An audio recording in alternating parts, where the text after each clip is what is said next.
উত্তপ্ত বাংলাদেশের পরিস্থিতিতে অনেক হিন্দু বাংলাদেশ থেকে দালালকে টাকা দিয়ে সীমান্ত পারাপার করে ভারতে প্রবেশ করছে। আইন যতই কঠোর হোক না কেন, কিছু সংখ্যক হিন্দু এখনও ভারতে প্রবেশের অপেক্ষায়। ঘটনার বিবরণে জানা যায়, সোহেল দাস এবং শ্যামলাল দাস শ্রীমঙ্গল থেকে কমলপুর দিয়ে দালালকে মাথাপিছু 5,000 টাকা করে দিয়ে ভারতে প্রবেশ করে। ভারতে এদের আসার একটাই উদ্দেশ্য, দুর্গাপূজা দেখা। কারণ বাংলাদেশে দুর্গাপূজা নেই এবং পূজার জন্য 5 লক্ষ টাকা করে চাঁদা দিতে হয়।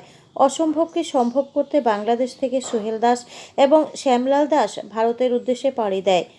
তাদেরকে আনতে গিয়েছিল বাংলাদেশের একই গ্রামের বাসিন্দা, যে 4 বছর আগে ভারতের শিলচরে এসে বাইক মেকানিকের কাজ করে সেই সবুজ দাস।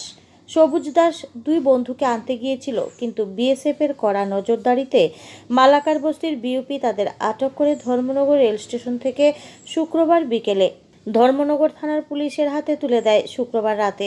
বাংলাদেশের নাগরিক সোহেল দাসের বক্তব্য, দুর্গাপূজা দেখতেই এদের দালাল মারফত ভারতে প্রবেশ করেছে। আন্তর্জাতিক আইন অনুযায়ী তাদের বিরুদ্ধে যথাযথ ব্যবস্থা নিচ্ছে ধর্মনগর থানার পুলিশ। পাশাপাশি ধৃত 3 বাংলাদেশি নাগরিককে আজ অর্থাৎ শনিবার আদালতে প্রেরণ করবে ধর্মনগর থানার পুলিশ। গতকাল 4 তারিখ বিউপি মালাকার বস্তি 97 বিএনপিএসের আমাদেরকে 3 জন বাংলাদেশি হ্যান্ডওভার করেছে।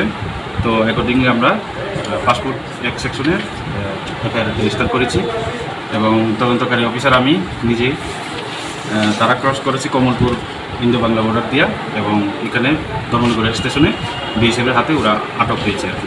এরপরে আমাদেরকে হ্যান্ডওভার করেছে। আজকে ওদেরকে কোর্টে ফরওয়ার্ড করব। স্যার, 3 জনের নাম কি জানা যাবে? 3 জনের নাম হল শ্যামলাল দাস, সুকুমার দাস, সবুজ দাস।